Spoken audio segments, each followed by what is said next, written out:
7/31/24 করালাম cholecystectomy surgery এবং হচ্ছে ওর কমপ্লিকেশনগুলো কী কী হয়। তো ফার্স্ট যেটা হচ্ছে যে দু ধরনের সার্জারি করা হয় কোলেসিস্টেক্টমি 2 টাইপ, সেটা হচ্ছে যে একটা ল্যাপ্রোস্কোপি, একটা হচ্ছে যে ওপেন সার্জারি করা হয়।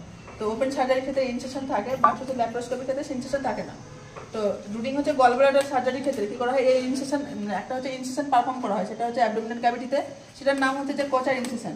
তো কোথায় করা হয়, সেটা হচ্ছে যে রাইট আপার হচ্ছে কোয়াড্রান্টে করা হয়। এটা কার ক্ষেত্রে করা হয়, ওপেন কোলেসিস্টেক্টমির ক্ষেত্রে এটা করা হয়। এবং হচ্ছে after removal of gall bladder একটা কী করা হয়, টিউব ইনসার্ট করা হয়। যে এ tube insert in common bile, কোথায় ইনসার্ট করা হয়, যে কমন বাইলটাকে কী করা হয়, টিউব ইনসার্ট করা হয়। তাকে আমরা কি বলি, যে কাহার টি টিউব।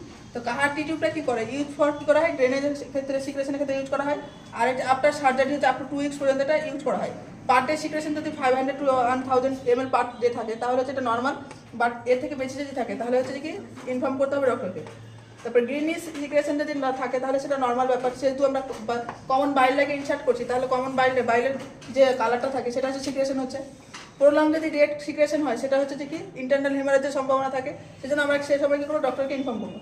দেন হচ্ছে কমপ্লিকেশন অফ কোলিলিথিয়াসিস। কোলিলিথিয়াসিসে কী কী কমপ্লিকেশন হতে পারে, যে কোলিলিথিয়াসিসের মোস্ট কমনলি যে কমপ্লিকেশন হয় সেটা হচ্ছে কোলেসিস্টাইটিস। কোলেসিস্টাইটিসের ক্ষেত্রে কী হয়, যে inflammation of the gall bladder, এটা কি হচ্ছে মোস্ট কমন কমপ্লিকেশন।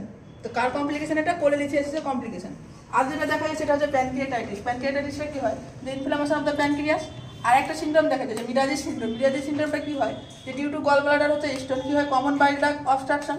যে কমন বাইল ডাক্ট থাকে সেখানে কী হয়, অবস্ট্রাকশন হয়, এখানে কি কোনো বাইল সিক্রেট হয় না, এই জন্য কী হয়, যে মিডাজিস সিনড্রোম দেখা যায়। এর তারপরে হচ্ছে যে মোস্ট কমনলি যেটা কমপ্লিকেশন কি পড়ালাম, কোলেলিথিয়াসিসে কোলেসিস্টাইটিস। তো কোলেসিস্টাইটিসটা কি হলো, যে inflammation of the gall bladder. ওখানে কি ছিল, যে কোলেলিথিয়াসিসে কিন্তু স্টোন ছিল গল ব্লাডারে, এখানে কি হচ্ছে ইনফ্লামেশনও থাকছে। এর কজেসগুলো কি কি হতে পারে, মোস্ট কমনলি যেটা কজ হচ্ছে যে কোলেলিথিয়াসিস, কারণ কোলেলিথিয়াসিসটা কি হচ্ছে, যে গল ব্লাডারে স্টোন থাকছে। দেন হচ্ছে যে কি ব্যাকটেরিয়াল ইনফেকশন হতে পারে, স্টাফাইলোককাস ইকোলি হতে পারে, বা ট্রামার জন্য হতে পারে। দিয়ে হচ্ছে এর সাইন সিমটমগুলো দেখা যায়, কী কী দেখা যায়, যে চারকোট ট্রাইড দেখা যায়। এখানে কি হয়, যে ট্রাইড মানে হচ্ছে যে ত্রিভুজ, 3 ধরনের সাইন সিমটম দেখা যায়। পেইনটা কোথায় হয়, যে রাইট আপার কোয়াড্রেন্টে পেইন হয়। দেন হচ্ছে কি জন্ডিস থাকবে পেশেন্টের ক্ষেত্রে, ফিভার থাকবে। তারপরে হচ্ছে রেনয়েডস পেন টেস্ট দেখা যাবে। এখানে কি হচ্ছে 5 ধরনের সাইন সিমটম পেশেন্টের ক্ষেত্রে দেখা যাবে, যে রাইট আপার কোয়াড্রেন্টে হচ্ছে যে কি পেইন হবে, ফিভার থাকবে, জন্ডিস থাকবে, হাইপোটেনশন হবে, মানে বিপি ফল করবে, কনফিউশন থাকবে পেশেন্টের ক্ষেত্রে। আর একটা দেখা যাবে যেটা মার্ফিস সাইন। মার্ফিস সাইনটা কি হচ্ছে, যে যখন হচ্ছে পেশেন্টের কী করবে, যে রাইট হচ্ছে হেপাটিক মার্জিন, মানে কি হচ্ছে এটা হচ্ছে রাইট হেপাটিক মার্জিন এরকম জায়গা আসছে, তাহলে কি করবো আমরা যদি ওখানে প্যালপেট করে দেখি এবং সে সময় বলি পেশেন্টকে কি ডিপ ব্রেথ নাও, তাহলে কি হবে, সেখানে সিভিয়ার পেইন হবে। তাহলে সেখানে কি হচ্ছে, মার্ফিস হচ্ছে সাইনটা কি হচ্ছে পজিটিভ থাকছে পেশেন্টের ক্ষেত্রে। তো এগুলো হচ্ছে সাইন সিমটম গেল। আর ডায়াগনোসিস ট্রিটমেন্টটা হচ্ছে সেম হচ্ছে কোলেলিথিয়াসিস যেটা করেছিলাম, সেম সাইন সিমটম প্লাস হচ্ছে যে কি ট্রিটমেন্ট ডায়াগনোসিস হবে। তা ঠিক পর্যন্ত।